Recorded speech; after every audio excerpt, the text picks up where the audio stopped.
Hey, hey, hey. Yes. We're back. It's time again.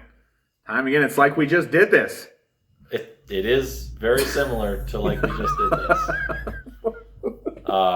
We are two brothers talking. I'm Avery. That's Matt. I'm Matt. Hello. And we talk about random topics. Can we do this whole one in like an accent of our choosing? Nope. No, we sure can't. Okay. All right. Okay. I'm excited. So Go ahead. it's my turn to pick the topic. Matt doesn't know what it is. And I'm picking a topic that I think is relevant to the times that we live in. We're probably a little late getting to this, but I wanted to get your opinion about people who work remotely. So, both of us have occupations where that's not real possible. Mine is getting closer to that, but his is not at all. So I'm a pilot. At some point, I think working remotely for me is actually going to be a possibility. I'm going to get up in my, bunny slippers and my robe and go downstairs and get on my computer and get the airplane headed towards Heathrow from New York. But I don't think that's a possibility quite yet. The traveling public doesn't really. I don't think they're ready to trust not having somebody up front. Yeah. And until I build a really nice, beautiful garage at my house where people drop off the cars in the morning, and I go down in my slippers and I tint the car, I'm not doing that either. But you're still not working remotely. You're not like sitting at a computer programming the robot to tint the car. No, we're not there yet. No. So, but what I wanted to talk to you about is this. So I recently was talking to somebody who works for a big corporation. Okay, big corporation. I mean, top probably 500 in the country. Okay. And he was saying that they are going to be shutting down some of their locations because they found during coronavirus that the people that are working from home are actually working more than they were at the office. And perhaps more efficiently at the same time. More efficiently, they're getting more done. They're better at what they are doing. They're more focused, and so they're saying, well, we're just going to get rid of the offices, let people work from home. It saves us on a bunch of bills. Yep. And the people are happier. Yep. I don't think that's probably not the norm. I can't imagine that that's the norm. No. I have worked from home before. So I've had jobs in the past where I wasn't flying as much and I was doing a lot more paperwork. And I've worked from home, and it's a nightmare. It's an absolute nightmare because my life gets in the way. I said life. I didn't say wife. I said life. I heard wife. I don't know. You be quiet. She's not here right now, so we're probably safe. Oh, but maybe I'll have her watch this. Yeah, go to 3 minutes and 38 seconds in video, whatever. Good luck. Yeah. But honestly, my wife will come in to the office and say, hey, can you just help me with this for 5 minutes? Or my kids will come and say, hey, Dad, can you help me with this for 5 minutes? No, I'm at work. Yeah. Well, you're not. You're at home. So you're not at work. Yeah. But I'm at work. See, that's where I think that ends up being an issue. And I've seen way too many instances where somebody will come to me and I'll say, hey, I need to go do this thing. Oh, I'll come help you. I'm like, well, don't you have to work? Oh, I'm working remotely today. They won't know. Yeah. And so I want to get your opinion on that. What do you think? What do you think about working remotely? I am going to give it to you. I think it is very industry specific on whether it works or if it doesn't work. And in my line of work and what I do, I have to call people to order things. So, for example, I order film, I order vinyls, I order chemicals, things like that, and that are shipped to me or to a hub where I go and pick them up. And I have asked people, kind of jokingly, so are you in your pajamas, in your bed, or are you actually back in the office now? And they said, I'm at home, but I'm dressed. And I'm like, why? I wouldn't be. You don't have to be. Nobody knows. You might as well just kind of let it all just be what it is, right? Exactly. And it's cool. It's cool that they can do that. And I have found, depending on the industry, I am actually getting through to somebody quicker. Right. And they are happier because of it. So I am happy. That's because they have their glass of milk and their Oreos right here. Dude, I talked to one guy and he's like, yeah, I put you on pause. I'm going through all of Game of Thrones right now. And so I just wait for the calls to come in. And I'm like, dude, that is kind of the life. I kind of would love to do that. Like, catch up on everything that maybe I would want to watch, if anything.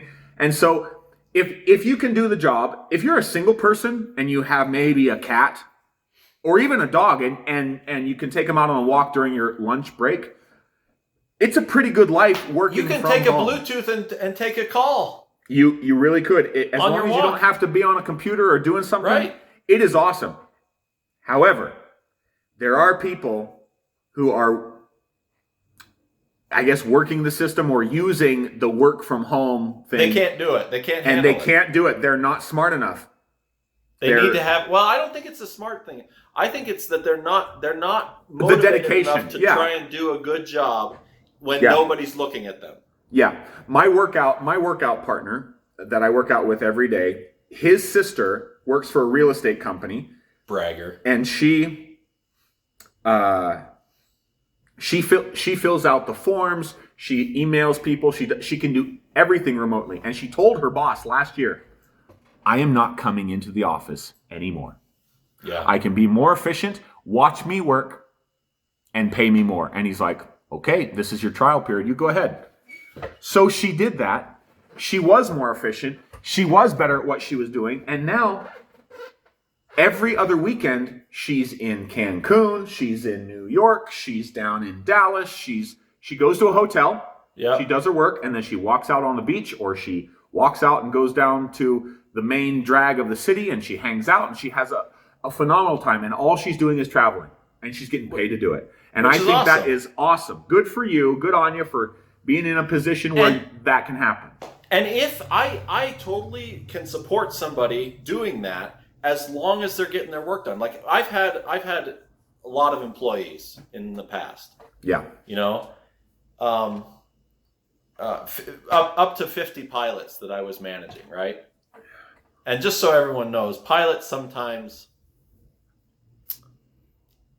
myself included, are like children. You have to kind of watch them because sometimes they're not super responsible with their life decisions. But for the most part, they're professionals. Sometimes. But what I've found is that it's the 10%. You know, you get 90% of the people are going to be decent, or let's put it this way: 80% of the people that you have are going to be right in the middle. It's a bell curve, right? Yeah. So you're going to have 80% of the people that are going to do a pretty decent job most of the time, and then you're going to have 10% that just shine. They are just going to be. They're always on. They're perfect. They do everything they're supposed to do, and then you're going to have 10% that you have to babysit all the time. Yep. And that lower 10%, they can't work remotely. They can't do it because they won't work.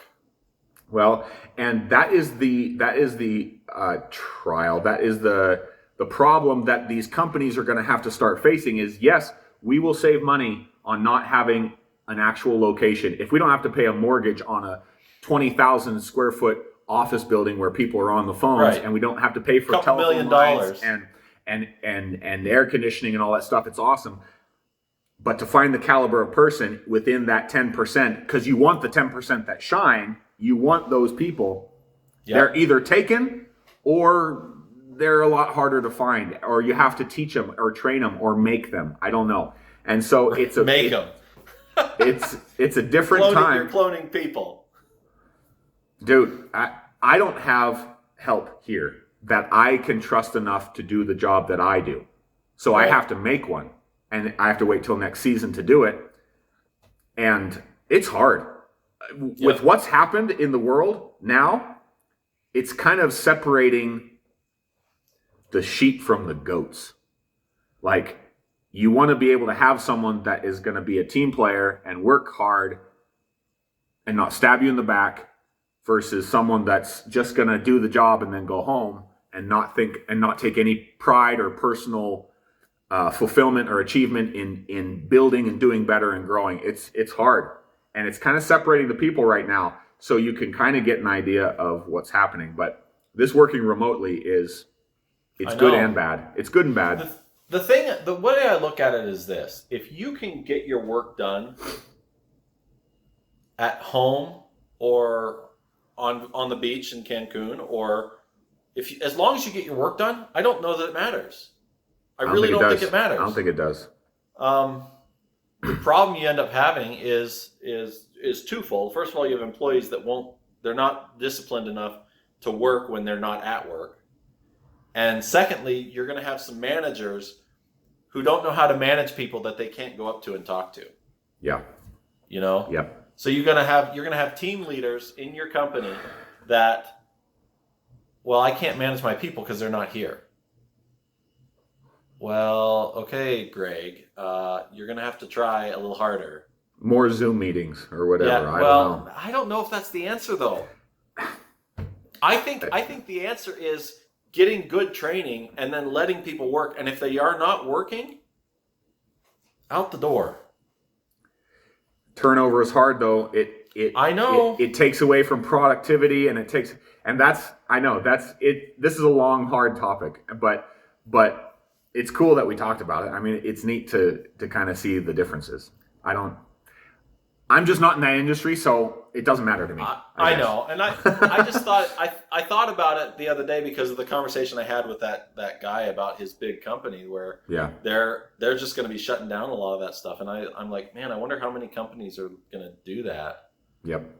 You know? There's got to be a silver lining to make a business because of those things that kind of go away or the way that things are changing. So yeah, I'm sure people are gonna be thinking on how they can change things. I don't know. So anyway, okay, this is Two Brothers Talking. That was fun. That's all we got. So yep. Talk to you next time. Yeah. See ya.